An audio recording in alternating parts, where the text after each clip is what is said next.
It is exciting when you see whatever it is you take a picture of and your first print in the darkroom that comes up.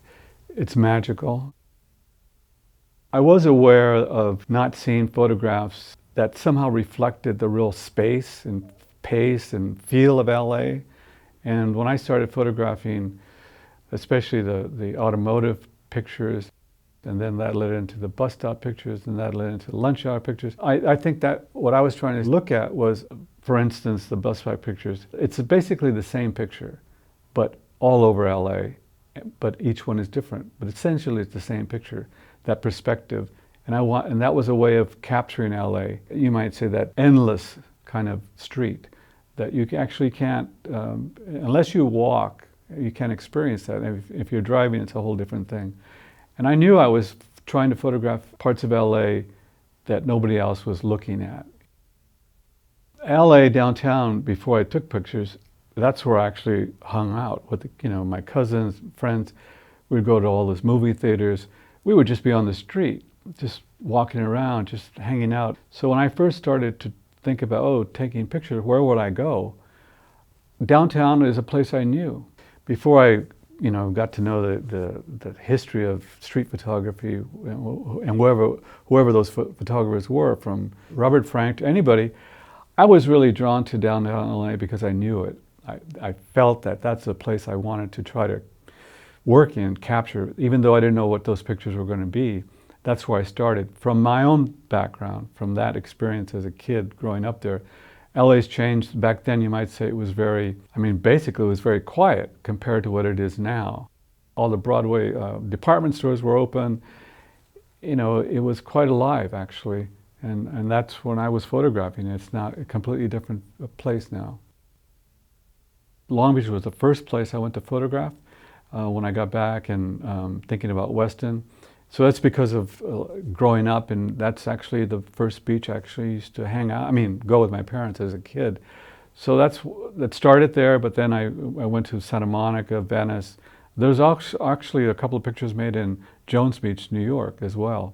So it's 1969/70 beach pictures. Weston's photographs of nudes on the sand, it really was an inspiration. So I was thinking of Weston when I started making those pictures, and just because of the way the sand reproduces. But I wanted to photograph, or I ended up photographing mostly single people on the beach, just laying down, looking down. I always thought of it as a dance, because I was photographing as I was moving through that. It wasn't like stopping. My camera's in my hand, I'm walking, and then my camera comes up to my face. With the Leica, you can do that very quickly, photograph something and then just keep moving. So it's one movement or a series of movements, always move in a very fluid way.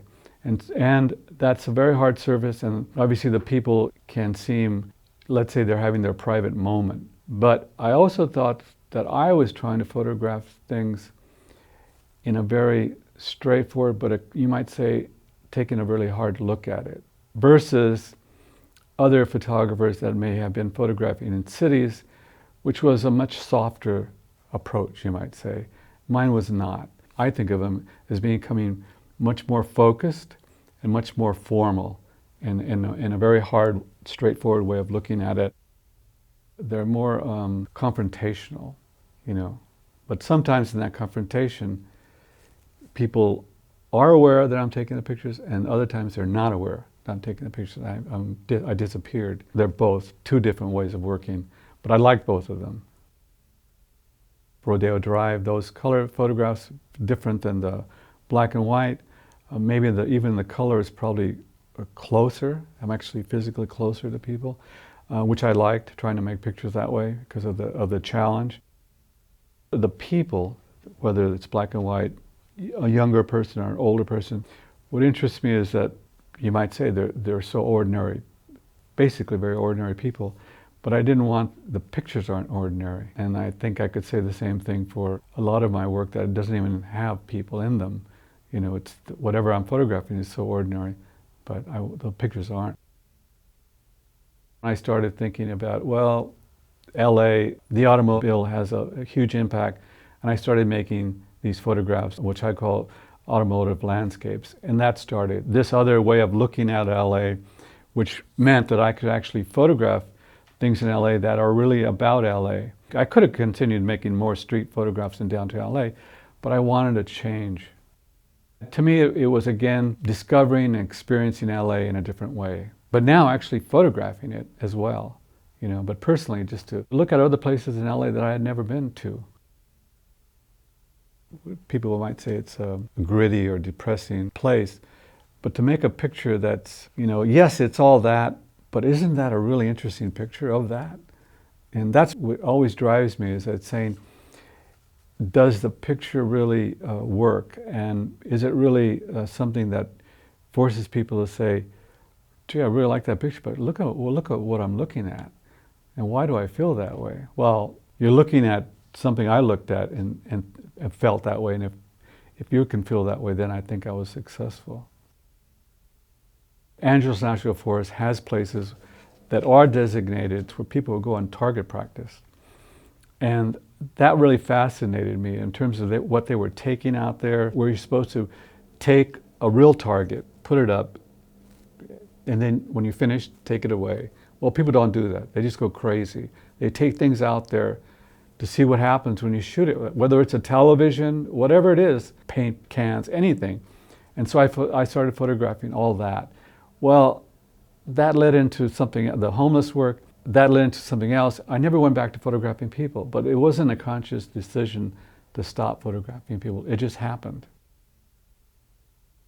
Everybody's photographing portraits, black and white portraits of homeless people. And I saw a lot of that. I said, but nobody's photographing the evidence of homelessness here in LA. Plus, I would call them landscapes. And I did call them landscapes for the homeless. I said, it's their landscape. It's my gift to them, so to speak.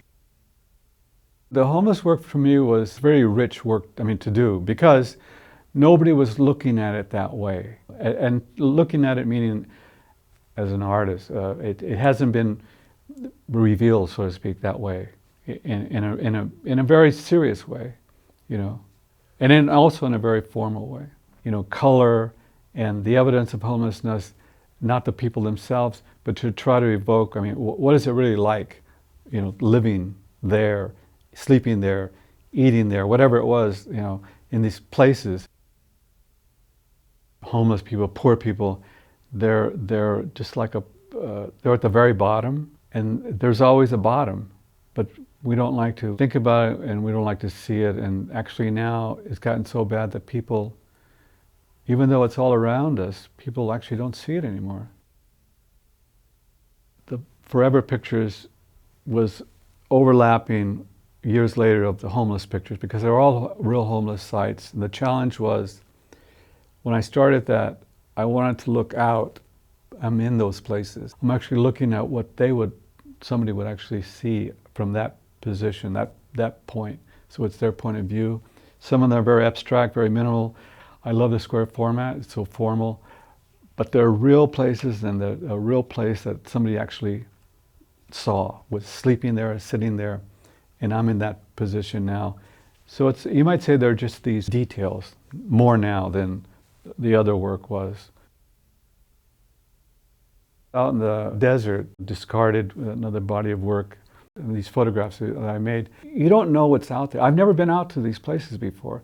So to me, what's driving it is that it's new for me. It's all new territory. And you don't know what you're going to find. But then you find something, and just out of nowhere, it's there.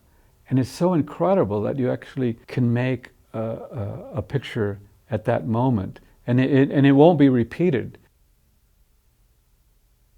The cover of my book, that actual cover, and that picture, that light is falling fast. I just said, oh, the light's falling, I better take this quickly, very quickly, take that picture, and then left. Ended up being the cover of the book, and it's a very powerful picture, I really like it. But at the moment, I just have to take this picture and keep moving. So it is that and other pictures are very minimal, but you think about what that interior is of a house that never was, could have been, and now it's just like gone. This like American dream of owning a house, it's an illusion now for a lot of people. which is a reality. People can't afford to buy a house. I knew the LA River, so it brought back all that memory. As a kid, I played in the LA River a lot with my cousins everywhere, even in the tunnels and drains. So I started photographing that. But I also thought of it as nobody sees the LA River, basically, if you're driving around, because it's there. And you think of the LA River, well, there's nothing there. It's just concrete. So that to me, it was a challenge of saying, well, you have to walk. And I've walked the whole LA River a number of times to keep finding things to photograph. And that's why I titled it Everything. Everything that ends up in the LA River that's washed up there. And that's how that started. Photographing, interiors. That started in Rome. When I got to Rome, I didn't want to photograph the classic kind of ruins of Rome, right? But since I've never really been to Rome, I want to photograph something that is not what would be typical of Rome. And then I started finding these buildings and people would point them out to me. And all of a sudden you find out that there were a lot of these buildings that were built in the 80s, and they were never finished. I guess you'd say they were the new ruins of Rome. And then when I came back here, I did photograph other, like these buildings in Baltimore, these buildings in Oakland, I ended up photographing. And now the last pictures of these, you might say, abandoned subdivisions outside the desert. So there are all these kinds of interiors. Even now, particularly with color, it's this kind of soft, reflected light that and very even light for a lot of different subjects that I'm really drawn to.